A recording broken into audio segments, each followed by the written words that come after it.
Welcome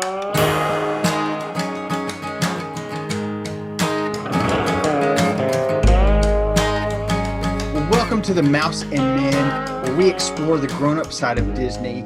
I'm Bradley Minigan. I'm here with my co-host, Chris Murphy. Chris, how you doing? I'm doing good, man. Any day that we can talk about Walt Disney World and all things Disney is a good day for me. So I'm glad to be sitting here staring at you. Absolutely. I'm glad to be staring right back. So we want to cover two things today. One, there's some news coming out about the new Mulan live action movie. We want to talk about that. Also, we're about to launch into an EPCOT series. EPCOT standing is the acronym for Experimental Prototype City of Tomorrow, which it's not quite that, but it's got the idea behind what Walt Disney's original idea. It's got some of that homage to it. So we're going to jump into that. So let's just jump right in. First, Mulan. Tell me about what's going on with Mulan, Chris.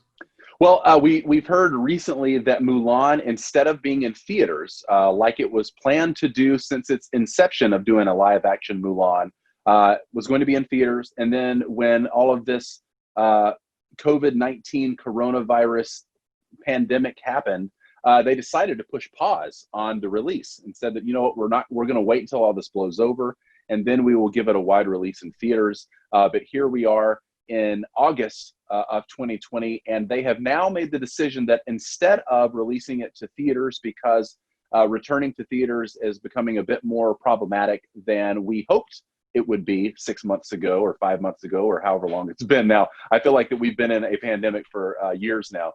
But now, instead of trying to wait until all of this blows over and people feel safe enough to gather together in theaters, that they're going to be releasing it on Disney Plus instead of a wide theater release. So this is big news for such a big budget live action Disney film to say, you know what, we're going to scrap the idea of putting it in theaters and we're going to release it on Disney Plus. So I think that this is big news. It could be a harbinger of things to come if this is a successful release on Disney Plus.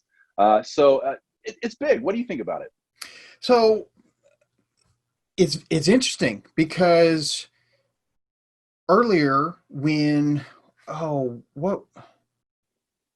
I can't remember what movie it was. I think it was a Disney movie, and Disney decided they weren't going to release it in theaters. They were just going to release it straight to Disney Plus.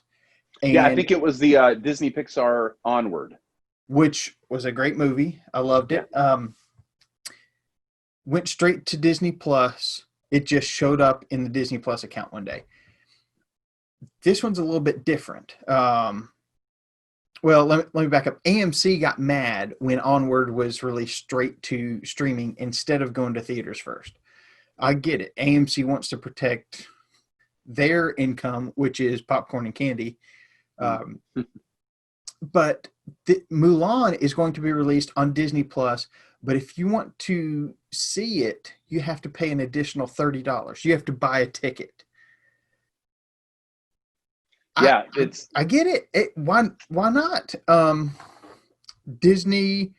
I don't think they make any more money by just releasing it on Disney Plus. I don't know that people are going to subscribe just to see Mulan. And $30 is probably more than they might. I've got no idea how the pricing breaks down, but that might be more than they would make if it was released in theaters. I don't know.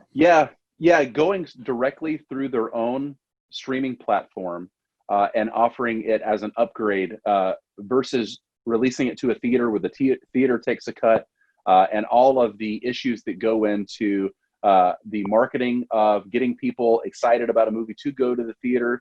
I'm sure that there's going to be some marketing, if not already happening, with trying to get people to view it on Disney Plus. But it seems like one of those things where mom and pop shops, as well as big conglomerates like Disney, are having to hedge their bets and see how can we try to remain profitable in this instance, in this world that we now live in.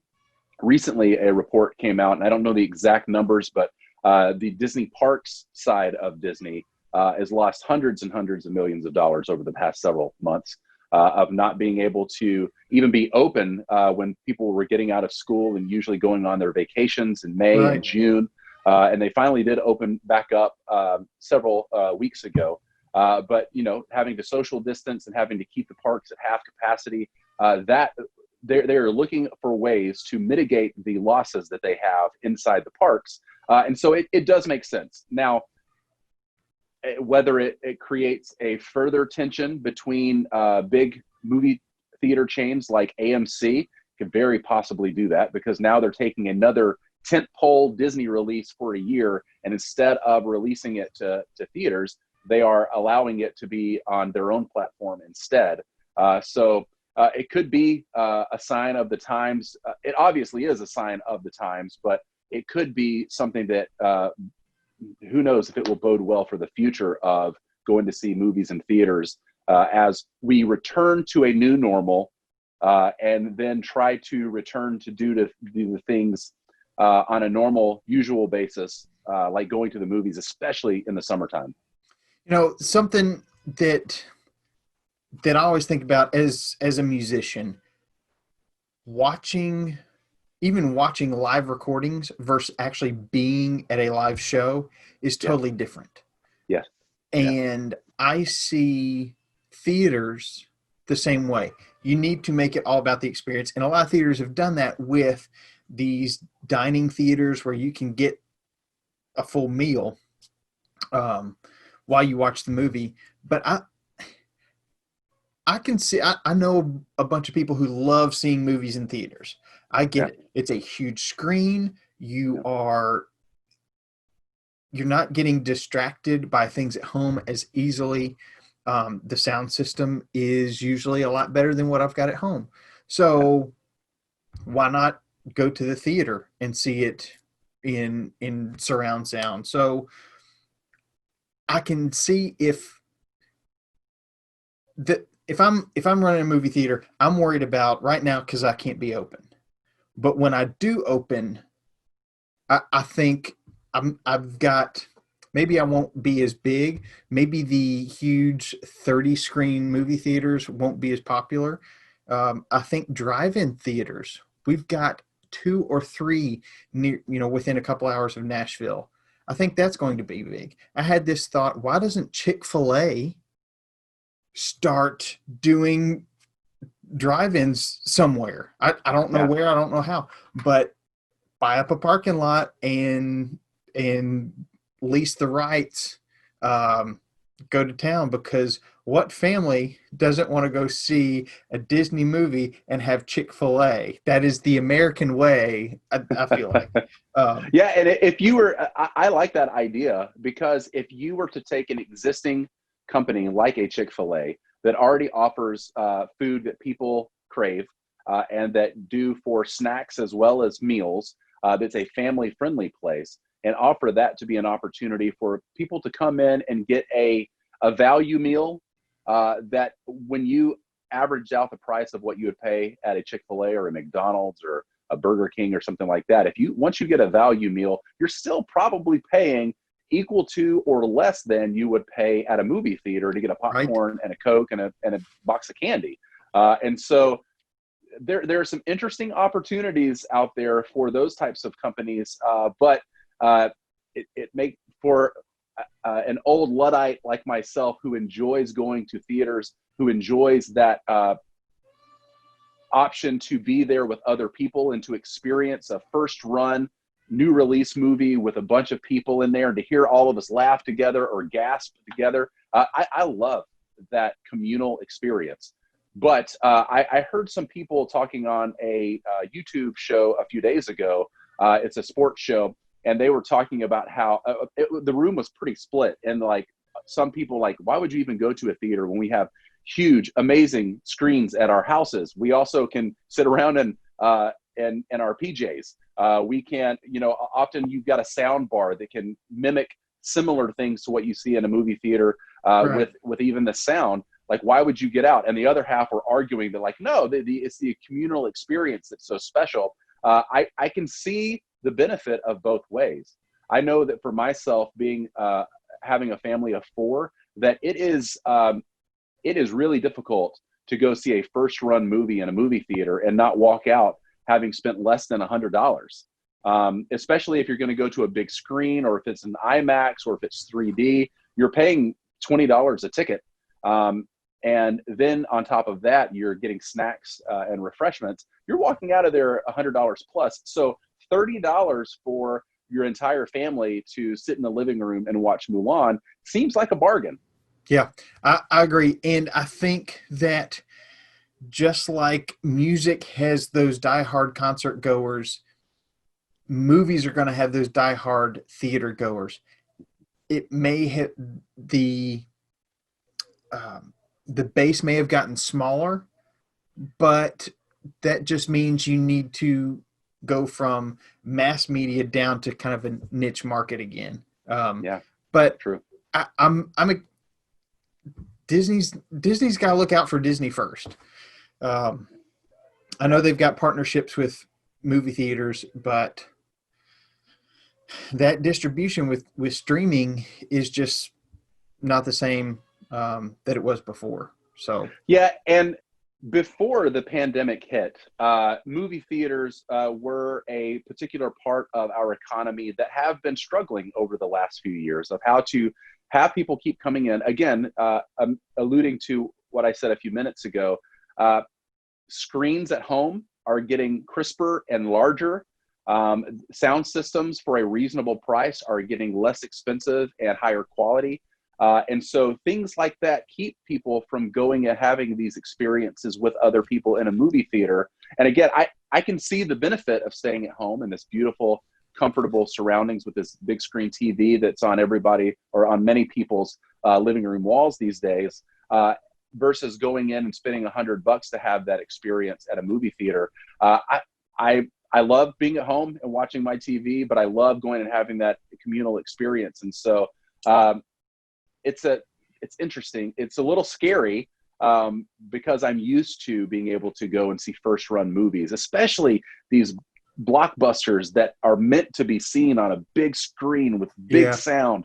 I'm used to seeing those with people in a theater, and I'm willing to pay that. And so it's a little bit of like, I get it. I understand what you were saying. Disney has to look out for Disney first, but it's also sad to know that this could be a harbinger of things to come for the theater industry. Yeah. Sounds like Chris Murphy's going to be buying a bigger TV here pretty soon, just to get that theater-like feel. And it's an interesting point that you say. Won't tangent too far off of this, but my family and I, we had planned to go either to Walt Disney World. I know that I've mentioned this on the podcast. This summer vacation, we were planning to either go to Walt Disney World or to fly to Los Angeles and then spend a couple of days down in Orange County at Disneyland and have that experience for the family. And because we didn't, we have invested into a larger a wraparound couch that's just better for the family, because if we have to stay inside more now, we're using what we would have spent on vacation, and we bought a nice couch. And when that couch arrives in about a month, we're buying a TV to match the experience. And so to that point, that's exactly what we're doing, because the money that we would have spent inside of the parks at Disney World, we decided to invest in the home, since we're kind of shut in for several months here. Hey, with you getting that bigger TV, I'm not trying to be a creep. Can I just bring my lawn chair and sit right outside the window? You just open the window. I'll keep my mask on so I'm not contaminating your air or anything, just so I can get the new Murphy TV experience. I like that. You know, sound system. I won't sit on your couch. That's yours. But, just so I can get the Murphy theater experience. With AirPod Bluetooth technology, we can do a drive-in theater experience where you just pull up to the front yard. You don't even have to get your wife or your son out of the car. Guys, pick the AC up. I'll tilt the camera or the screen your way, and we'll watch movies once a week like that. This is perfect. Well, speaking of spending time together, about 50 weeks ago, we were right here. We were walking into EPCOT for a research trip. Research for what? For this podcast. Yeah. The episodes that are going to be coming after this are going to be related to us traveling around the world in EPCOT.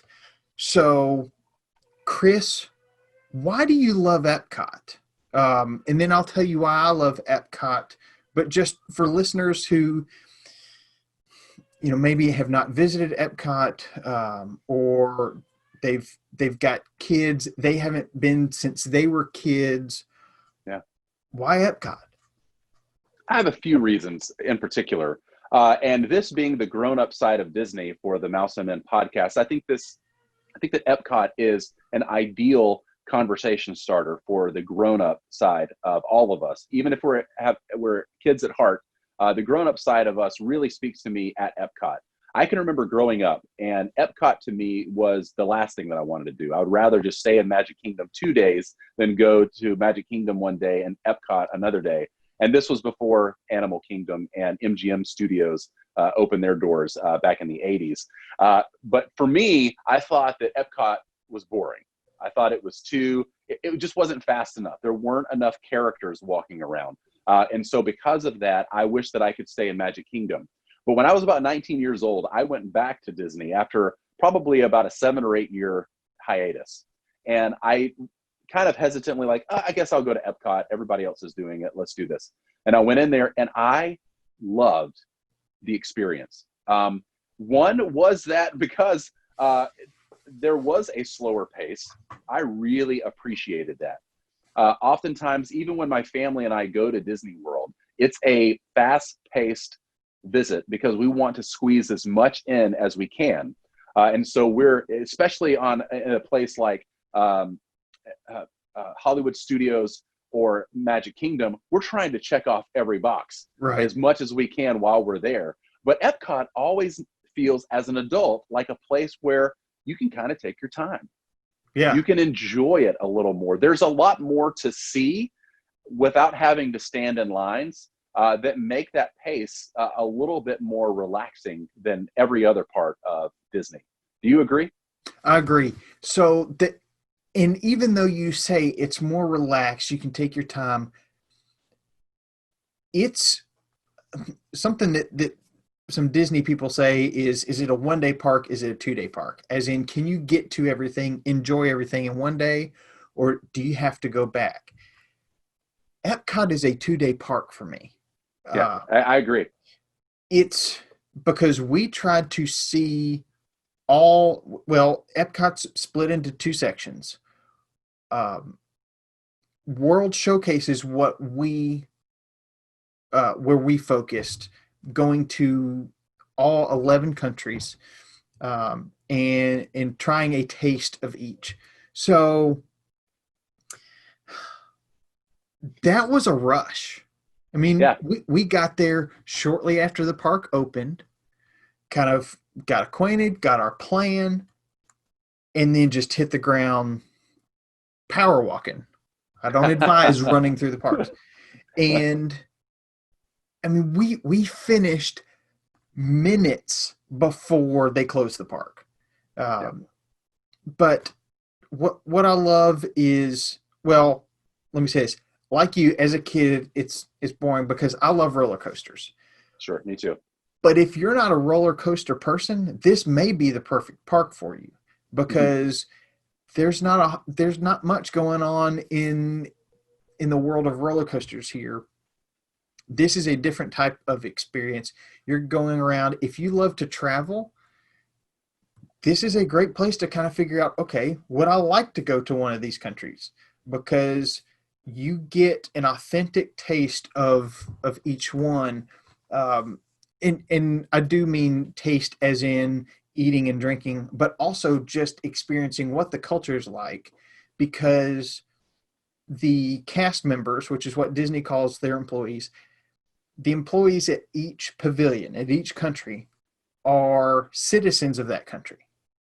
That's a requirement for being able to work there. So when you go to Mexico, it's somebody who actually lives in Mexico. They're coming here on, I guess, some sort of a work visa, and they can tell you about their culture. When you go to the Norway pavilion, they're from Norway. When you go to Canada, on the far side. They're from Canada, eh? So you really do get to experience different cultures. And in today's world, I think so much divisiveness comes from not knowing about other cultures. And this is a great place to start about learning about different cultures.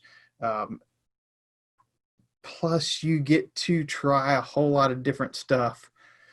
I mean, I love it. So yeah, I completely agree with you. I think that Epcot may not look like the way that Walt envisioned it originally. right, But one of the things that he did want is to have an appreciation for other cultures by being able to kind of all be together and experience it. And if we can have a conversation, the differences start to float away as far as the things that separate us, that make us feel like that we don't like that other country or we don't like what they do. To have an individual one-on-one experience is a beautiful thing. And so to be able to walk around World Showcase and go and not only experience a bit of the culture, but to see people who are actually from those lands right. smiling, having a conversation, helping you to figure out what kind of snack may be best for you. It's a little bit of a bonding experience. And so I think in that shared humanity and close connection with each other, I think it does help to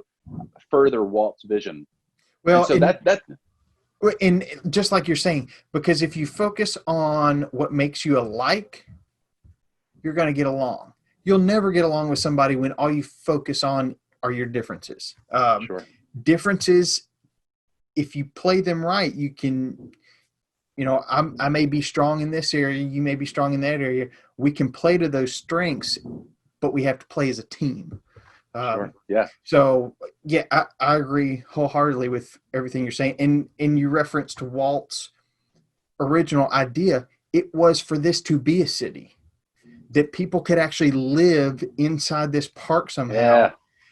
Unfortunately, he passed away before construction on Epcot began. So not exactly sure how that was all going to work, but we do get a taste of all these different countries kind of living next to each other, and there's kind of this, I mean, it's a little bit utopian, but just this just this peacefulness. It is an idealized view of what the world could be if we not necessarily ignore our differences, because as you see, there's different architecture, there's different food options, there's different ways of the accents sound different, there's different skin tones, there's differences there, but it's almost as if we can connect on a human level, then those differences don't matter so much anymore, and we can appreciate them at a greater level because now it's not just another country across the world, it's my friend who I talked to that I saw at Epcot. And so, yes, it is a little bit of a utopic, idealized version of what humanity could be. But I think that is part of the overall escapism that I love about Disney. I don't go to Disney to feel like I really walked through a section of the world that I've never been in before, but I get a taste of it. And it does make me want to go and experience the real versions out there because it excites me about other cultures. So I think that even though it may not look exactly like Walt would have imagined it to be an actual city that people could live and work and visit, it is something that allows me to want to move about the world in a better way. Yeah, you get a taste just like the samples at Sam's or Costco. just a little bite. Exactly. So I want to ask you one more question, and it relates to this big old golf ball behind me. Yeah. Inside this this globe is a ride called Spaceship Earth. And as we were finishing up in Mexico last year, you kind of nudged me and said, "Hey, I have to ride Spaceship Earth. Every time I come down to Disney, I got to go to Epcot and ride Spaceship Earth." Why? What is special about Spaceship Earth? Sure. I've only ever missed going to Spaceship Earth one time out of all my visits to Epcot, and that was because it was closed down. I can't remember if it was for refurbishments or something was not working right on the inside, but I've only missed it once. Every other time, including when you and I were really putting the pedal to the metal to try to finish going around the world there at Epcot, I was like, I've got to go. I've got even if I only have 3 minutes, I've got to get in that line before they close it down. Because I think we only had 5, maybe 10 minutes before the parks closed. The park was closing at 9. It was like 8:55, and we just had to run on. We were sprinting, and I think I spent the whole Spaceship Earth cooling down from sprinting from the Mexico Pavilion. But one of the things that I love about it is the nostalgia. I have ridden it every time, and it's just one of those things to where it's like when I would go to MGM that became Hollywood Studios, I would always ride the great movie ride because there was some nostalgia. And over time, the ride didn't quite work as well as it used to. I wasn't as enamored with the animatronics that were going on in there, but it was a piece of history from my own childhood that I wanted to relive even as an adult. So that's a big part of it. Also, I love the story. I love the story of communication around the world and how it started and how we have communicated as a civilization and as humans throughout all of the centuries. I think it's a beautiful story, even though I know that because of the coronavirus pandemic, they have pushed pause on completely redoing the ride in a new way that they have been planning on doing. It was just, again, I love the story. Also, you spend the majority of your time in Epcot walking around outside. There's not as many places, or at least me, walking around World Showcase. I don't step into air conditioning as much as I usually do if I'm at Hollywood Studios or if I'm in Magic Kingdom. But I know that temperature inside Spaceship Earth is so delightful that I almost want to fall asleep and take a nap in there every time I'm in there. It's just such a relief from the hot mid-Florida sun down there. And then also, there's an area of Spaceship Earth that talks about the burning of Rome.